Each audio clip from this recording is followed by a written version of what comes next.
Hi, my name's Sonia. Welcome to my channel. I'm a homeschool mom with 3. My kids are starting 2nd, 5th, and 7th grade. And today I want to share what curriculum we're using for my 7th grader, who is a gifted learner. We do have a morning routine where, kind of like a morning basket, where we cover some subjects. So I will try to link that for you because I will not cover that today. So for math, we are a Saxon family. My kid is in Algebra 1. This is her very first high school course, and I am excited about it. We have the whole package. We always do the tests, and then I don't have the solution manual. Shoot, that's okay. So we'll do Algebra 1, which I'm very excited for. Now, I love Saxon. We have a plan to continue doing Saxon through high school, but I do notice some deficiencies or notice some things that my daughter is not developing, some skills that she's not developing by using Saxon because it's a very straightforward curriculum. So to supplement that, we do The Life of Fred, and she loves these. These are fun. We're doing decimals and percents. And then we are also doing these games, balance benders. For her, these is really going to help her to understand algebraic concepts. And then this workbook for Singapore math, which is not at her level. 4B, I believe, is like a 5th grade, 4th grade, but I'm not doing it for the content. I'm doing it for the approach to problems that they have. And so these mainly Saxon will be our main curriculum, and then we're just doing worksheets every now and then from these other sources. Next is grammar, spelling, and handwriting. Yes, even though she's in the 7th grade, I want to do handwriting with her this year. Now, she writes in cursive only, and I told her that I was going to get her some handwriting for cursive from Memoria Press, and she got offended. And it's because sometimes her handwriting is pretty sloppy. And then for spelling, we are using traditional spelling 5 from Memoria Press. Technically, this is for 5th grade. I got it because I'm a working mom. I like to combine subjects if at all possible. I'm going to take advantage that my 7th grader is not that strong of a speller. So I'm making her do the 5th grade level, which I feel like it's challenging enough for her. So she'll do this with her brother, who is starting 5th grade, and they're doing that together. For grammar, this year, we typically follow grammar through Latin from Memoria Press. This year, she decided that she doesn't want to do Latin, which I was disappointed because she's been doing Latin all this time and she was great at it and she enjoyed it. But someone in our homeschool group told her that, what's the point? Latin is a dead language, which I was pretty upset about. But she has interest in languages. She's studying Spanish and French, so I'm okay with not doing Latin this year. But I'm going to try again next year. So because we're not using Memoria Press for grammar with the Latin included, we are using Rod and Staff. So this is the textbook that she's using. This is the teacher one. We have the tests, which we like to test, and the worksheets. Now, whenever I got this stuff in the mail, I became pretty intimidated because grammar is not my strength. But it is my daughter's strength. So I hope she'll do a lot of independent teaching, but of course I'll try to follow. But she, originally I wanted her to do grammar along with my 5th grader, but she didn't want to. And she told me, "You want me to teach him, don't you?" And I said, "No, can you?" So she agreed to help out with her brother because she's very good at sentence diagramming and anything grammar. So that'll be fun. I feel like it'll be a good challenge for her. Next up is literature. And this year we're trying this Memoria Press study guides, literature guides that go along with books. So the first book that we're reading is A Brown's Bow. We have the guide that goes with that. Something about our homeschooling is that most of the stuff that we use is secondhand. I purchase it used on different places. So I only bought two guides. I bought them for pretty much, I just pay for shipping, and they're great. If we love them, then I'll make the investment for the rest of the books. But so far, these are the only two I have. But the Bronze Bow, like I said, and then, the Trojan War. I need to get the textbook from the library when we get to that book. The Hobbit, Anne of Green Gables, or Gables, honestly not sure how to pronounce that. The Boy Who Harnessed the Wind, which she read that one already a while back, but this time we're actually analyzing it. And then this one she's reading for fun, Fever, 1793, and this guy. And then next is history. Our year this year will be divided into two. First semester is classical studies, and second semester it's American history. This is what we're doing for classical studies. History is one of my passions, so I'm really looking forward to this. We are using Memoria Press, the Ancient Book of Greeks. This comes with a study guide, student and teacher. We're doing this study together with my 5th grader. So I envision that the three of us will sit together and we'll have great Socratic discussions. I will give you an update on how that goes, but I'm hoping that I will be able to transmit that passion to my kids.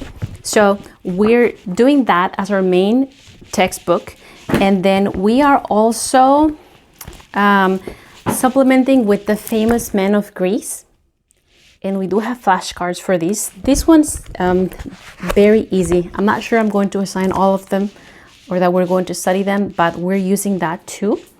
And then we are, something that this kid is doing on her own is she's reading the children's Homer. To go with that, she is also reading 24 Hours in Ancient Athens. I'm so excited. I think she's gonna love it. And then my son and her are both reading Archimedes and the Door of Science. Archimedes and the Door of Science is a favorite of mine. And this is not just a book, a story. It has inventions, some of his inventions that we are definitely replicating this year. And then for our end of the year or end of the semester projects, I am using Tools of the Ancient Greek and Classical Kits.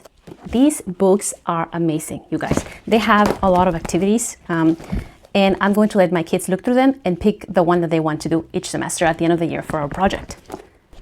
Once we are done with classical studies, which I imagine might happen somewhere in February or March, we are going to jump into American history. Initially, I planned on doing both at the same time, and it just, in my mind, became a little hectic. So I officially separating them, and we are focusing on reading a lot of primary sources and letters. So my kids have been learning about American history. Here there are books every year, and we use, what are those books called? Living history books. So they love history, and these are some of the ones that I found at the library. I looked through everything that they had, and these are the ones that we are definitely using, but I am going to try to add more women. That way we have a good mix. So far I have the essentials of Hamilton, in his own words, Thomas Jefferson, and George Washington, a biography in his own words. These are amazing. Okay, so now moving on to science. For science, we are doing a unit study, like I mentioned, from the Good and the Beautiful as part of our morning basket. I feel like the level and just, I don't know, the content is very appropriate for my 2nd grader and my 5th grader, but I feel like for my 7th grader, it's just a little scratch. And so for that reason, this is probably going to be like her warm-up, but we're using Health in the Physical Body. She has her student workbook. This is probably the only curriculum that I bought brand new from scratch because I had the hardest time finding it used online, which I hope that is a good sign. Those are all the books that I bought. And then we also do have this one already at our home library that I'm just going to integrate because it's very relevant. Okay, so now for her big girl science content. So relevant to say that my 7th grader wants to be an agricultural engineer. She loves farming and anything about farmer. So she was in between a farmer and an agricultural engineer. And over time, she wants to do both. I love this girl. She has big dreams and she can totally do it. Because I want to nurture her love for agriculture and science, we are going to focus on things to grow that. So we are going to read a lot about George Washington Carver because he's the father of agriculture. So I skimmed through all the library books that based on George Washington Carver, and I try to pick the best ones that I think she's really going to enjoy. And then these books are pretty small for her reading level. The way I'm going to use them is we're going to do book reports with that. And I don't mean extensive book reports. I just mean like 7th grade book reports. And so then we're also reading about different scientists who made big changes in the field of agriculture. Cyrus McCormick is one of them. Henry Ford is a big one. And the cotton gin, of course, and John Deere. So same thing, reading about them. And if she's interested, we can always get more books on those. But I really want her to have a lot of exposure. In addition to that, there's this biography of George Washington Carver that she's reading. This is part literature, part science. And on this one, I'm going to read a chapter ahead of her just to make sure it's appropriate for her age. And then something that she's very excited about are 2 experiments that I found for her on Science Buddies. The first one is how to build a circuit to automatically water your plants. So this is going to be a long experiment because I expect her to learn about circuits, which this summer we're doing unit studies on circuits. So she already has some background knowledge, but I really want her to take that research into her own hands and see how far she takes it. She's also doing an experiment on hydroponics, gardening without soil. So she's going to do that also. And then in addition to that, I found this amazing guide for a book on Norman Borlaug. And this guide is actually created by the American Farm Bureau Foundation for Agriculture. So I'm very excited into how far we get. With this kind of stuff, I just want her to have material available to nurture her interest, like I said, but it's not something that I'm going to push. Though knowing her, I know that she's just going to devour this stuff, which is what I want. Okay, and then in addition to that, for science, something that I'm doing with all 3 of my kids is this book. And this book is amazing. Notice all the tabs that I have in the front, on the top. And that's because I meant to look through this book and find a couple of experiments that we can do together as a family. And it's on food. I actually also have this one that's on ecosystems. My kids are very interested right now on food and our bodies and how they work and the earth, the agriculture, ecosystems. So I meant to just find a few, but these are all so good. And they're simple experiments that you can make with your kids. Very simple, but they do take some time. For example, they have make your own potato maze. So that takes a while, obviously, for the roots of the potato to grow through the maze. But it's something that you just kind of just set it up and forget it and observe every now and then. They also have how to make your own ration cakes, which is amazing. Kind of like what we did during World War II. So what I did was I went through this and I put tabs on the ones that I thought my kids would love and wanted to make. And then my 7th grader went through it and added a lot of tabs. So I would say about 2/3 are my tabs and the other third are her. She said, Mom, we cannot not do this one. It's so cool. And I'm like, I know. So it's okay if we don't finish this year. I am totally okay with taking 2 years to finish both of these two because they're amazing. Now on to Spanish. For Spanish, we are using Spanish for Children. I went ahead and printed up the first 5 chapters that they have available for free online to test it out. I, like I mentioned, don't typically buy new curriculum. I'm not a fan of switching up curriculums because something doesn't work out. Before we try something, I want to make sure it works out. And luckily, publishers know this, that homeschooling parents are like that. So they have a lot of resources available for free. So we're testing them out. The reason that I found this was because, like I said, we're not doing Spanish this year. So I am trying to find something that's similar to Memoria Press's form series for Latin. So I think this is it, honestly. This is a classical approach, which we tend to lean classical, not tied down by it by any means, but we are doing these first 5 chapters and see how it goes. In addition to that, like I said, my kid is a Spanish speaker. Her grammar is not the best because she's Mexican American. So, you know, sometimes there's different ranges, right? So I'm Mexican. I don't want to get in trouble, okay? So I'm just not going to say anything, but her grammar is not the best. And she had her first encounter where someone made fun of her for not having great Spanish, and it really bothered her. And she told me, Mom, I need to learn more Spanish. And so we're focusing on her grammar because I feel like it's the conjugations that really give her away. So we're doing that. So in addition to the grammar, I have these books for her that she's going to read. Saraí y la Feria Alrededor del Mundo, Lola.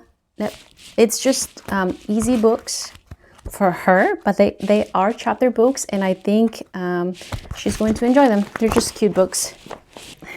But what she's most excited about for her Spanish curriculum is these books. This is the Tsubasa manga series. Captain Tsubasa. I don't know if you guys have ever watched the new Netflix remake, or I used to watch Tsubasa when I was a little girl and loved it. And so when I saw it, of course I had to get my kids into it. And so there we have the first 11 books. I don't have the first one with me because she's currently reading it. Now this was translated from the original Japanese in Spain. So the Spanish is very different, which is amazing. My kids love it. My daughter reads this out loud when we're in the car. Actually, the first book is in the car because when we drive somewhere, she'll take it out and she'll start reading out loud. And it's great because her siblings get to hear.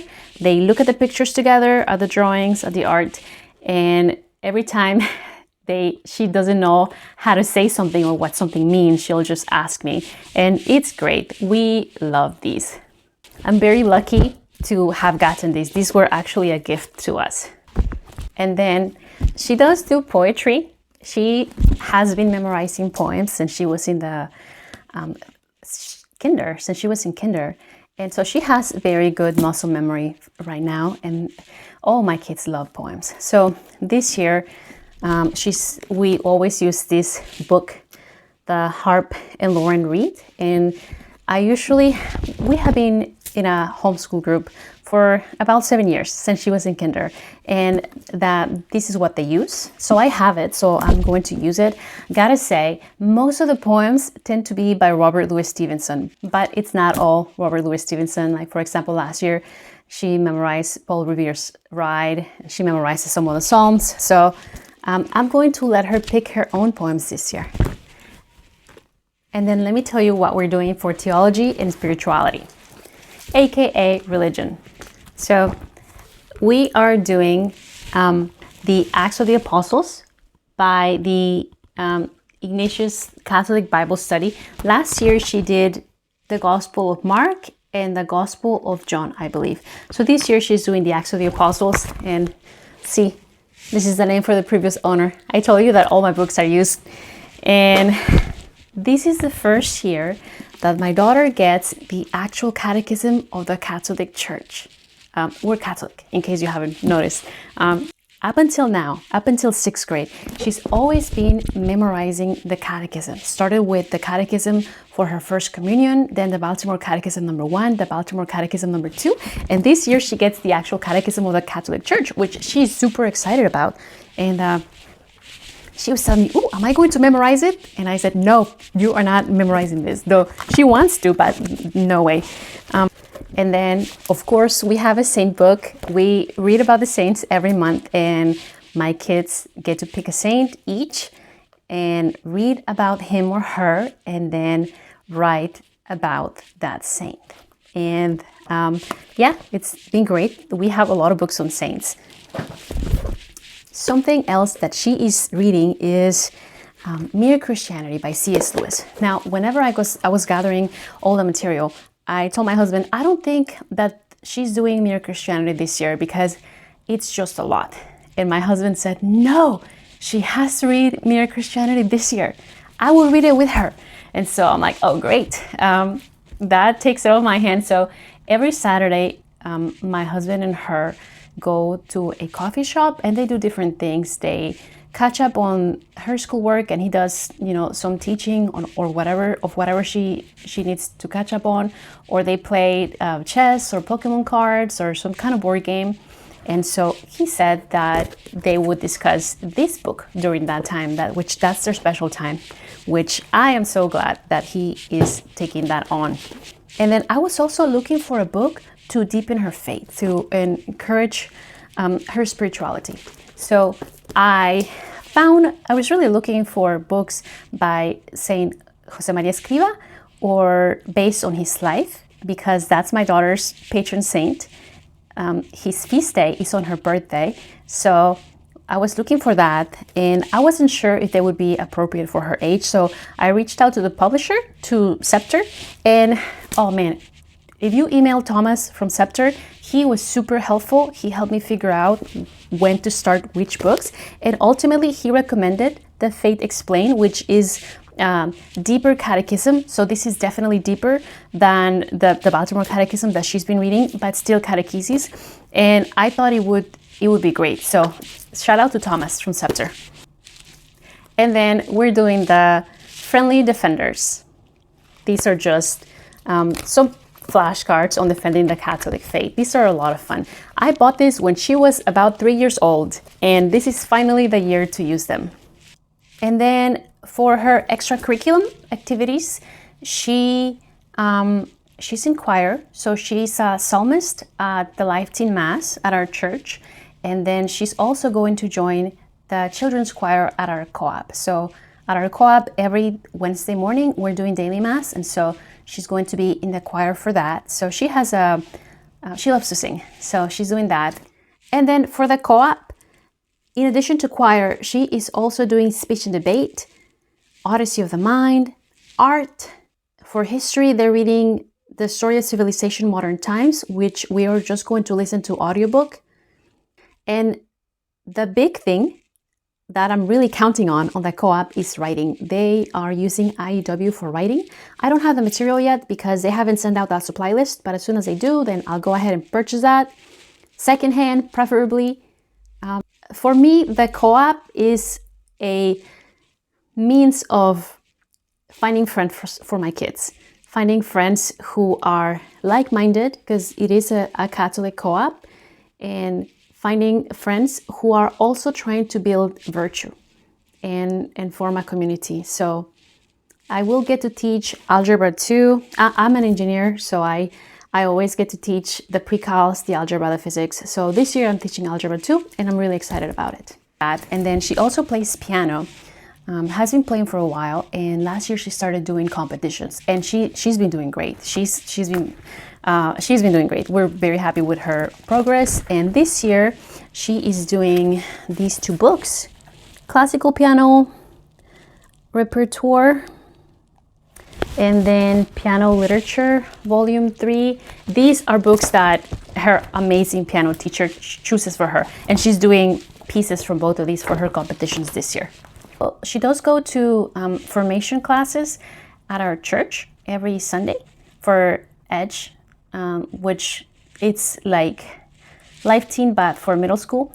And then she also goes for Bible study and games at our church on a separate day, which she loves. That's where she kind of finds her pack, her group of friends, which I am so glad that she found that, because she loves it. She was telling me that she likes it because usually when you're with different people start forming into groups, and she says sometimes she feels like she doesn't fit in any groups, but for mixed date, when they come for Bible study and games, she says that everyone's one big group, and she enjoys that, which I love. I just love to hear that.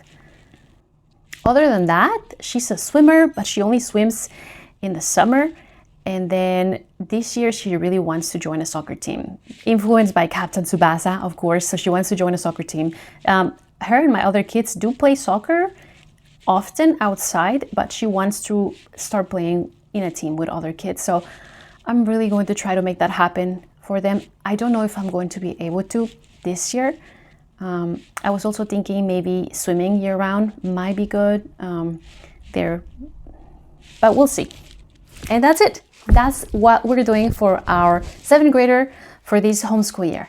I'm trying to grow my channel, so if you like this video, please like and subscribe, and I will see you next time.